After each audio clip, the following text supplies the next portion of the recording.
Concerning Hobbits is the first of many scenes that were added to the extended edition of The Fellowship of the Ring. Unlike the prologue, which was extended from the theatrical version, this scene is important for providing the audience with the information about the Hobbits that will not be touched on after we leave the Shire. Since Hobbits are not only the protagonists, but many of the heroes and even a villain, these 3 minutes give us some much-needed context for this race of characters. Though the scene is entirely expository, it is masked wonderfully by Bilbo narrating the introduction to his memoir, There and Back Again, A Hobbit's Tale. Despite the short runtime, clocking in at 3 minutes 1 second, this scene serves well as an immersive aid.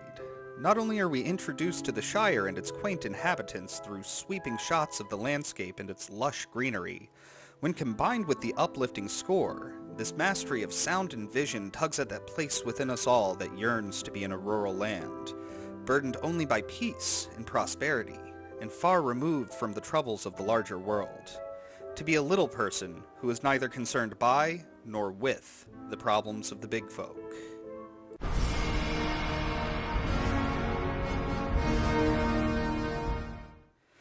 This scene was originally cut because the creators felt that there was too much narration at the beginning of the film.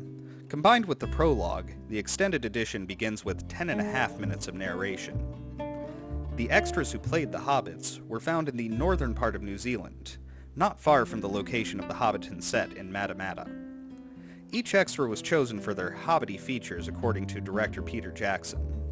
The Shire and the costumes for the Hobbits were styled after what was popular for the 18th century English countryside, with particular emphasis given to the frocks and waistcoats. The shorter pants worn by the Hobbits was intended to show off their rather large feet. Though I cannot confirm this, it is rumored that Tolkien's favorite tobacco was Capstan Blue Navy Flake, a fine blend of Virginias that I am fond of myself. The shot of Sam gardening was done during reshoots, and is only featured in the extended edition. This is also the only scene in which we see Samwise engaging in his profession of gardening. The Shire theme was one of the first tracks written for the score. The film's composer, Howard Shore, slowly changes the theme throughout Frodo's journey. By the time we reach the breaking of the Fellowship, the song has become slower and more grandiose, having transformed into what Shore named the hymn.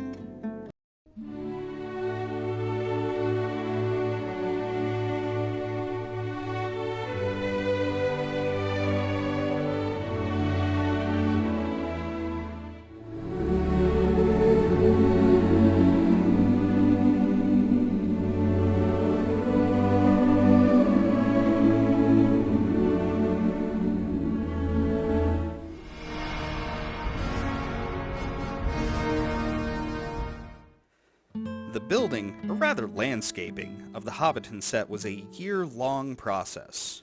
Though we only see the location for a few minutes at a time scattered over a handful of scenes, as many of the scenes taking place within the Shire were filmed on sound stages or in studios, the designers still took great care in ensuring the beauty and believability of Hobbiton. Many thought that they would have an immense difficulty in scouting a location to build the set. However, an idyllic stretch of land was found on the backside of a farming property outside the town of Matamata. Immediately upon discovering the location, artists Alan Lee and John Howe began sketching the landscape as they would imagine the Shire, placing doors and chimneys into the hillside, carving roads, fences, and bridges into the very earth with their paper and pencils. In the end, the final product for the Hobbiton set did closely resemble those initial sketches that were made before a shovel ever dug into the earth of those green pastures.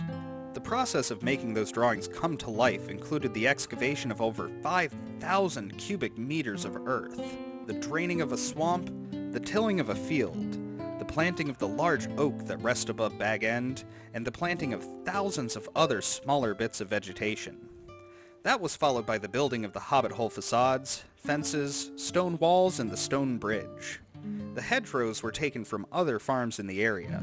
As holly is considered to be a weed by farmers, many were more than happy to allow the landscaping crews to come in and take the plants away. Because the grass and other greenery needed to have a slightly overgrown look to make Hobbiton appear as though it had been lived in for centuries, a strict schedule was kept as to when sheep would be brought in to trim the grass. After, ample time was given to allow the grass to grow back out to a long, but not wild length. Once the set building had been completed, the filming crews had to deal with the arduous task of moving in their rather large equipment to a property that did not feature paved roads, all the while making sure that none of the hard work of the landscapers and builders was destroyed.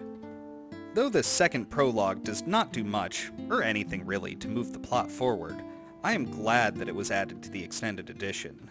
The Shire is what is meant to serve as the baseline for why the Hobbits are fighting in the grand battle of their time, and our heroes must leave their picturesque home and travel to the darker world beyond its borders, in the hopes of saving others from an evil that threatens all, whether they are aware of that power or not. And we, the audience, should know about the people living in this small green gem on the countryside, that the world's eventual saviors call home.